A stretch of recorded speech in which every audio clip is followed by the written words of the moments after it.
Hey everyone, Brian, guitarist from Hiroe here. I'm gonna be showing you some of my gear today.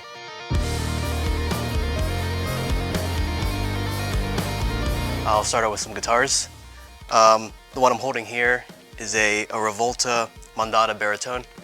So in Hiroe we use baritone guitars because we like to tune low. We tune to drop A sharp for most of our songs, which is essentially C standard with the low string dropped to A sharp.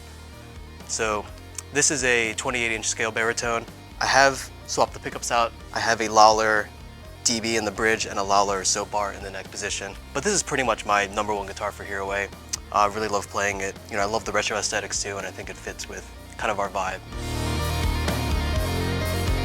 A second guitar here is a kind of a parts master, Jazzmaster that I put together. It's a baritone as well. Started with it's a classic player body, I believe, and a Fender subsonic neck.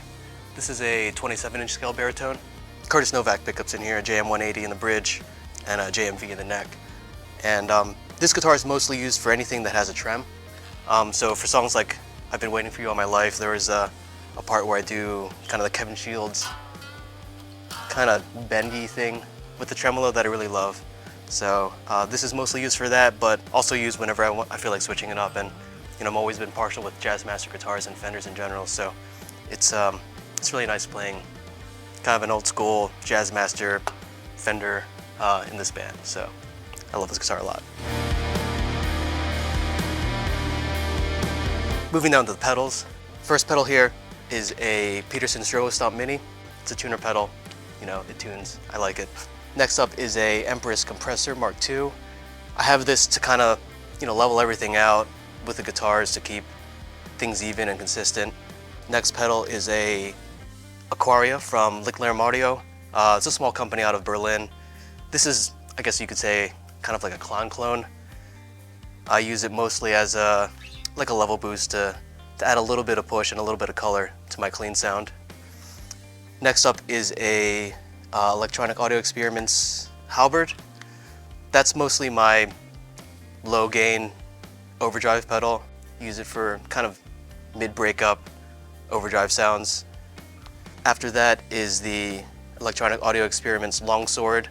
This is more of my mid-gain, close to overdrive, close to distortion rather. I really love that one as well. Both the Halberd and the Longsword work together perfectly, and really anything Electronic Audio Experiments is great. I have a lot of their pedals. After that is the Pharaoh Supreme by Black Arts Toneworks. This is their take on a big muff, so I use that for some of the heavier, fuzzier ones like Tides and Dancing. And then up to the time-based effects, we have a Demodash T120 Deluxe. That's a really cool, kind of quirky delay pedal. After that is the Strymon El Capistan, which is you know, a good tape emulation pedal. That's probably my main delay pedal that I use for all the songs, but I do like to have 2 delay pedals to kind of switch things up. And then rounding it out is the Strymon Big Sky MX. This is kind of a newer edition. I needed something that had presets so that I can, you know, kind of save everything for live use, and it's been a great tool for that. I mostly use the Hall, the Cloud, and a bit of the Shimmer modes on that one, but you know, the Strymon reverb sounds have always been something I've loved, so I'm really happy to be using this pedal live.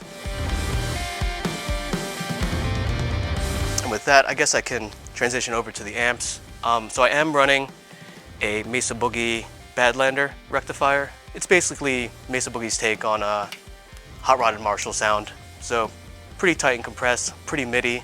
I think it fits really well with the rest of the band. Everyone else is using Fenders and kind of emulation, while I'm kind of stuck in the Stone Ages using a tube amp, but I like what I like. So I do have this currently in 4-cable mode. So I do have the effects loop of the amp running through the time-based effects, and I have my input running through here, so I can run the gain sounds on this amp through my effects board. The cab is a Port City Wave oversized 2x12 running, I believe, WGS Veteran 30s through there. One of the best sounding 2x12s I've ever owned. They sound great. Love the company too.